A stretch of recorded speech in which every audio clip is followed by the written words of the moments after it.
Graças a Deus. Cumprimento os irmãos com a paz do Senhor. Convido os irmãos a abrir as vossas Bíblias no livro do profeta Abacuque, capítulo de número 3, versículo de número 1 a seguir. Abacuque, capítulo 3, versículo 1 a seguir. Acompanhem comigo a leitura da palavra, que diz assim: Então o profeta Abacuque fez a seguinte oração, em estilo, isto é, sob forma de cântico de confissão: Ó Senhor, eu ouvi falar da tua fama e tremo diante dos teus atos, Senhor. Realiza de novo em nossos dias as mesmas obras maravilhosas que fizestes no passado. Faze-os conhecidas por todos também em nossa época. Ainda que estejas irado, lembra-te da tua misericórdia. Deus veio de Temã, o santo veio do monte da região das cavernas. Louvado seja o nome do Senhor. Quero trazer um breve tema sobre esta mensagem: por que tarda o avivamento? Nós sabemos que grandes eventos históricos já vêm sacudindo o mundo pouco antes deste livro ser escrito. Israel, aqui, a nação do norte, ela foi levada para Assírio, para o cativeiro, pelo poder da Assíria, mas o poder poderoso da Assíria, ele foi subitamente esmagado. Os egípcios haviam sido esmagados pelos caldeus. Portanto, surgiria então uma nova potência mundial, e Judá encontrava-se entre as suas vítimas principais dessas potências. Nabucodonosor, ele estava então expandindo o seu poder. E dentro de um período de aproximadamente 20 anos, nós podemos observar que os caldeus já haviam varrido Judá em sucessivos ataques, provocando uma destruição geral a Judá. Além disso, os poucos judeus que acabaram deportados para a Babilônia no período entre 598 a 597 a.C., os profetas então culpavam o declínio e a grande apostasia de Israel por causa das calamidades que eles viviam. Quando vamos observar também um contexto histórico, logo após, por volta do ano de 1414 da nossa era cristã, um homem chamado João Rus, ele foi condenado à morte na fogueira por ordem do concílio de Constança, por se negar a retratar-se do que ele pregava, pois ele pregava contra a autoridade papal e também pregava a poderosa palavra de Deus. Quando o carrasco estava para se aproximar, aleluias, para então acender a fogueira, Rus dirigiu uma palavra para o carrasco dizendo: você não vai assar, aleluias, você vai assar um ganso, porque a palavra Rus, ela significa ganso na língua boêmia. Porém, Rus dirige prontamente uma palavra para ele dizendo: então surgirá um cisne daqui uma década.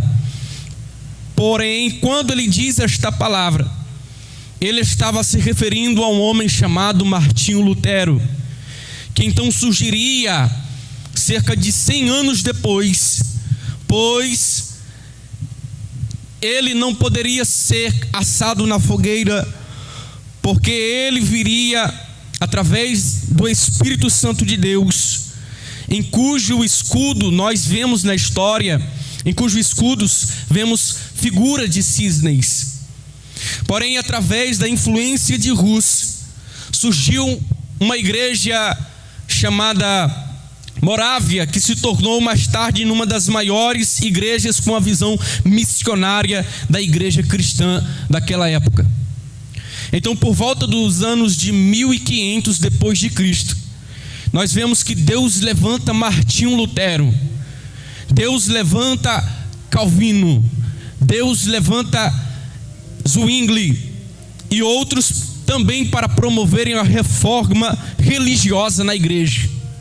A igreja, então, romana se levantou contra esses homens de Deus, chamando-lhes de hereges, levantando calúnias contra eles para tentar pará-los. Por volta do ano de 1700, nós vemos Deus levantar um jovem, aleluia, chamado John Wesley. Este jovem era anglicano e ele se levantou com uma grande unção poderosa do Espírito Santo de Deus, então defendendo a doutrina da santificação. Nós vamos observar que Deus levou acesa a chama do avivamento através deste jovem para a Escócia, para os Estados Unidos, para a Inglaterra. Já no século XIX, nos Estados Unidos, nós vamos observar que se levanta dois jovens também, chamados Carlos Finney e Moody, homens com uma visão poderosa e também cheios do Espírito Santo de Deus, que alcançaram milhares e milhares de pessoas para Cristo. No ano de 1904, Deus levanta um jovem de 26 anos chamado Evans Roberts, com uma grande visão, que alcançou o país de Gales para Cristo. E essa história diz que houve um grande reavivamento de cânticos naquela época. Foram tão assombrosos os efeitos do reavivamento que o país de Gales foi tão ansiosamente alcançados milhares e milhares de pessoas. Foi tão estrondoso esse reavivamento que os negócios, aleluia, das bebidas, dos bares, dos negócios de jogos, eles tiveram que se fechar, porque não havia pessoas algumas para frequentá-los, porque eles foram reavivados pelo poder do avivamento. O verdadeiro avivamento, ele não leva a igreja à fuga, mas leva a igreja ao confronto.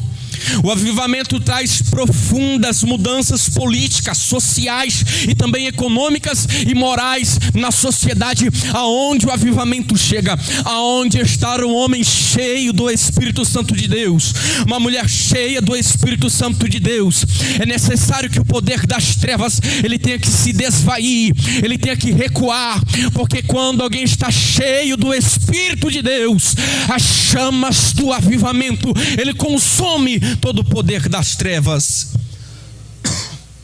Louvado seja o nome do Senhor. O grande avivalista John Wesley, ao mesmo tempo em que pregava, aleluia, sobre avivamento, ele também lutava pelas causas sociais na Inglaterra. Finney é um dos maiores avivalistas daquela época. Em seu país, ele pregou arduosamente contra a escravidão nos Estados Unidos no século passado. João Calvino também atacou com veemência os juros extorsivos de Genebra. Alguém que diga para um pregador: você precisa simplesmente pregar a palavra. Mas Deus também levanta pessoas, aleluia, nos lugares políticos. Deus também levanta pessoas no meio da sociedade, alguém que não era ninguém, para se tornar alguém cheio do Espírito Santo de Deus, para defender o seu povo, para defender a sociedade também, para defender, aleluia, o povo de Deus e toda, aleluia, louvado seja o nome, toda a justiça, louvado seja o nome do Senhor. Por que tarda o avivamento? O avivamento tarda porque muitos estão se conformando com o pecado. Irmãos, quando nós não se levantarmos com a vida reta diante de Deus, nós então, quando formos clamar a Deus por um avivamento, estaremos clamando com falsidade, aleluia, dia e noite, meses e meses seguidos. Temos que perguntar para nós mesmos: será que temos as mãos limpas e o coração puro? Será se nós estamos buscando a Deus com veemência? Será se estamos sendo também verdadeiros avivalistas no tempo presente? Será se nós estamos cheios do Espírito Santo de tal forma que aonde nós entrarmos em qualquer ambiente, alguém pode se impactar com as palavras que estamos proferindo? Ou talvez a nossa presença pode incomodar o reino das trevas e talvez chamar a atenção de alguém. Eis aí um homem de Deus, eis aí uma mulher de Deus, cheio do Espírito Santo. Quando vamos olhar para a Bíblia Sagrada, nós vemos que em Neemias, no capítulo de número 1, versículo de número 6 e 7, nós vemos que Neemias soube do que havia acontecido em Jerusalém, e a Bíblia diz que ele fez uma oração de confissão de pecados. No livro de Jeremias, no capítulo 15, versículo 19, nós vemos que o Senhor chama o profeta Jeremias para o arrependimento, para que continuasse usando como a sua boca. Em Josué, no capítulo de número 7, a gente vai ver que na batalha contra a cidade de Ai, o exército de Israel, ele foi vencido por causa do pecado. Veja com veemência, aqueles que têm a chama do Espírito Santo, aqueles que estão avivados pelo Espírito, aqueles que têm, aleluia, a sua vida reta diante de Deus, eles fazem também a diferença. A unção faz a diferença. John Wesley, em uma certa frase dele, ele diz: dai-me 100 pregadores, dai-me 100 homens, que de nada não tenho medo a não ser do pecado, para que Deus, aleluias, e não me importe se eles sejam leigos ou se eles sejam estudados, importa que estes saberão, só estes bastarão para sacudir as cidades na terra, o reino dos céus, porque somente esses 6 homens são suficientes para estremecer o reino das trevas. Será se tem alguém aqui nesta noite que estremece o reino das trevas? Será se tem alguém aqui nesta noite que tem coragem para se levantar também como um avivalista? Será se tem alguém aqui nesta noite com coragem para se levantar como um missionário e um porta-voz de Deus na terra?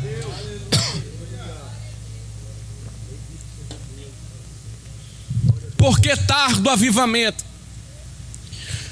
O avivamento tarda porque não há mais zelo pela oração.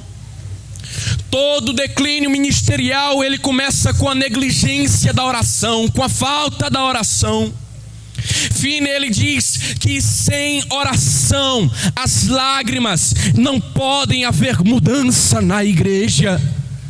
Sem a oração, nós não podemos ter intimidade com Deus. Todo crente precisa ter o hábito de orar. Jesus diz em Lucas no capítulo 18, advertindo o seu povo, dizendo que nós devemos orar sem cessar. Ou seja, nós devemos viver da oração, depender da oração, ter em mente a oração. Aleluia, louvado seja o nome do Senhor. Billy Graham uma vez disse: para o sucesso do seu ministério é necessário orar, orar e orar. Nós cristãos devemos orar abundantemente, devemos ter constantemente o hábito de orar. Se quem não tem constantemente este hábito, passe a partir desta noite ter o hábito de oração. No livros, quando nós vamos olhar na Bíblia Sagrada, em 1 Reis, no capítulo 18, versículo 36, a gente vai ver que Elias orou a Deus quando se apresentou diante dos profetas de Baal, e a circunstância que ocasionou naquela hora foi que uma chama acesa de fogo desceu sobre o céu e queimou o altar pela qual Elias estava se apresentando. Deus teve que ser glorificado naquela noite, aleluia, naquele dia, perdão. Em Neemias, no capítulo 1, versículo de número 6, nós vemos que Neemias orou diante da situação da calamidade da nação escolhida por Deus. João, no capítulo 11, versículo 41 e 42, a gente vai ver que o próprio Senhor Jesus orou diante da sepultura de Lázaro, e a Bíblia diz que Lázaro ressuscitou. Quem ora tem a vida avivada, quem ora tem intimidade com Deus, quem ora tem poder para estremecer os céus, quem ora tem poder para estremecer o reino das trevas. Quem ora não significa super espiritualidade, mas que depende de Deus, vive por Deus, anda com Deus. Louvado seja o nome do Senhor. John Wesley, ele disse: Deus não faz nada a não ser em resposta da oração. Quer ver Deus responder? Você basta orar. Eu fico encabulado com esses crentes que toda hora quer ver Deus falar, ver pregador revelar. Abre a tua Bíblia que Deus vai falar com você. Dobre o teu joelho no teu quarto e Deus vai falar com você. Porque tarda o avivamento.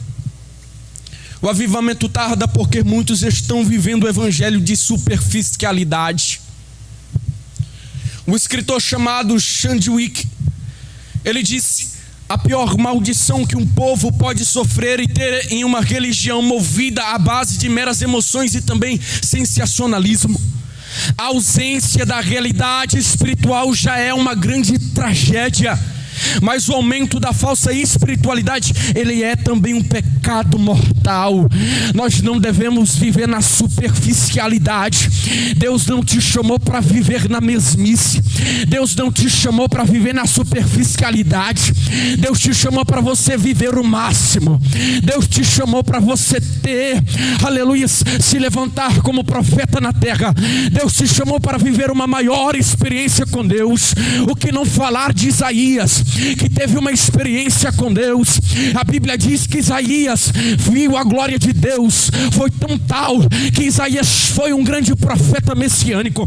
Alguém que viu a glória de Deus, que caiu por terra, se levantou como profeta. Alguém que tem uma experiência com Deus, cai por terra a sua vida de carne, mas ele se levanta como homem transformado, como homem cheio do Espírito Santo de Deus, como um homem ousado, como um homem poderoso.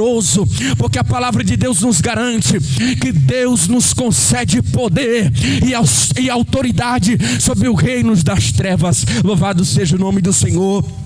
Quando olhamos para a palavra de Deus, no Salmos de número 80, verso de número 3, a gente vai ver que o salmista Asaf, ele clamou a Deus por restauração. No versículo de número 18, a Bíblia diz que ele pediu que os vivificasse. Isaías no capítulo 64, versículo de número 2, a Bíblia diz que Isaías diz que nós devemos ser inflamados pelo fogo de Deus.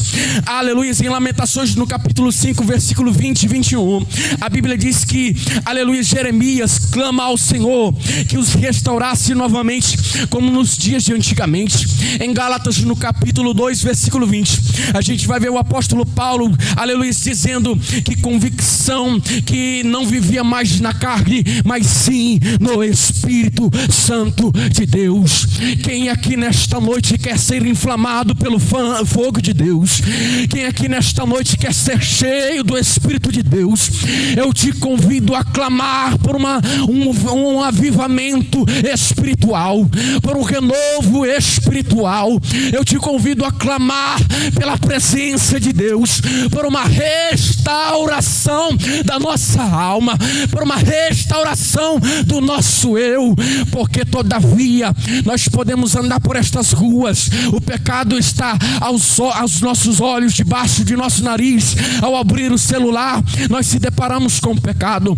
Ao andar sobre as ruas, nós se deparamos com o pecado. Ao estar no trabalho, nós se deparamos com o pecado. Somente a graça de Deus, para que ela possa ter misericórdia, somente a graça de Deus é que nos sustenta o teu ministério, o meu ministério, a nossa vida. É por isso que nós não fomos destruídos, porque a graça de Deus está sobre nós. Avivamento, irmão, não começa com conforto, não. Avivamento começa com insatisfação. Avivamento começa com humilhação. Avivamento começa com lágrimas e não com risos.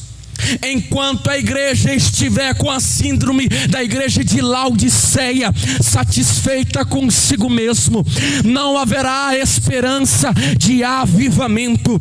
Eu quero te contar uma história. Uma certa cidade pequena, ali nesta cidade pequena tinha uma pequena igreja que pregava há uma década. Enquanto eles pregavam a palavra de Deus, nada de novo acontecia naquela igreja. É tão tal que os pecadores que viviam naquela região, eles não foram atraídos pelaquela igreja, porque não viam nada de novo. Mas porém, do lado da igreja morava um ateu. Os irmãos daquela igreja, eles viviam uma vida superficial, eles viviam uma vida medíocre, sem unção espiritual, sem intimidade com Deus. Até que um certo momento a igreja começou a pegar fogo, e os irmãos começaram a se ajudar para que essa chama se espalhasse por toda a igreja. E de repente uma senhora avistou o vizinho que morava do lado, era o ateu, ele estava dentro da igreja, e ela chegou perto dele e disse: olha, o senhor aqui, o senhor nunca veio nesta igreja. Ele olhou para ela e respondeu: também nada de novo aconteceu, também a fogo nenhum se acendeu sobre esta igreja. Ele foi atraído pelo fogo do Espírito Santo de Deus. Não é o meu talento, não é o teu talento, não é o meu cantar, não é o teu pregar, é a graça de Deus que está sobre a nossa vida, é a chama do Espírito Santo de Deus. Nós precisamos ser transbordados aqui, cheios aqui, para quando sairmos lá fora, transbordarmos de unção e eles serem impactados com a glória de Deus. Louvado seja o nome do Senhor. Porque tarda o avivamento? O avivamento tarda porque as pessoas estão criando raízes profundas nesta terra e estão perdendo interesse pelo céu. O salmista de número 42, verso 1 e 2, a Bíblia vai dizer que os salmistas declararam as suas necessidades pela presença de Deus. Atos, no capítulo de número 20, versículo 24, Paulo então declarou que a sua vida era preciosa, contando que se cumprisse o seu chamado. Em 2 Coríntios capítulo 4, versículo 18, Paulo escreve aos coríntios exortando a buscarem as coisas que são do alto. Em Filipenses capítulo 3, versículo 14, Paulo vai escrever aos filipenses para que eles corressem para o alvo, para o prêmio da soberana vocação de Deus em Cristo Jesus. A palavra de Deus, ela é a bússola para que nós possamos alcançar um verdadeiro avivamento. Nós não podemos criar raízes nesta terra, porque a gente não é daqui. Nós andamos aqui, trabalhamos aqui, temos as nossas famílias aqui, mas a nossa morada é lá no céu de glória. Nossa habitação natural não é aqui, mas é no céu de glória. Eu não sou daqui, você não é daqui. Meu irmão, deixa eu te dizer uma coisa: não se espante e também não se escandalize. Pegue na tua roupa agora, eu vou fazer uma simbologia. Segura a tua roupa aí agora. Me perdoe pelo que eu vou te dizer. Agora fale com a tua roupa e diga: roupa, eu vou, mas tu fica. Os bens materiais vão ficar, mas você vai. A tua roupa vai ficar, mas tu vai. O que é mais precioso para muitos aqui na terra vai ficar, mas o que importa para Deus é alguém com o coração aberto, com o coração sincero, cheio da presença de Deus. Deus não quer que você crie raízes aqui na terra. Deus quer que você crie tesouros nos céus, que seja inflamado pelo Espírito Santo de Deus, que não se conforme com o pecado, que se levante como profeta e pregue por aí nesta cidade, nas ruas, nas escolas, nos trabalhos. Deus quer que você faça a diferença com aonde é que você vá. Louvado seja o nome do Senhor. Fique de pé. Deus está buscando homens e mulheres de Deus, cheios do Espírito Santo, para que possam incendiar este mundo através do Espírito Santo de Deus. Precisamos mais do que nunca ser contagiados por este fogo divino e transformar também esta chama do avivamento ao mundo, para que ele veja que Deus ainda salva, que Deus ainda existe, que ainda há solução. Deus quer te levantar como profeta. Nós sabemos que dias são maus, dias são difíceis sobre a face da terra por causa do pecado. Isso já não é mais novo, não. Mas eu quero te dizer, se há alguém aqui com o coração aberto, que queira ser um instrumento de Deus, para ser incendiado, para sacudir as cidades, para sacudir aonde quer que você vá, no ambiente em que esteja, devemos estar sempre conformados com o pecado. Aleluia.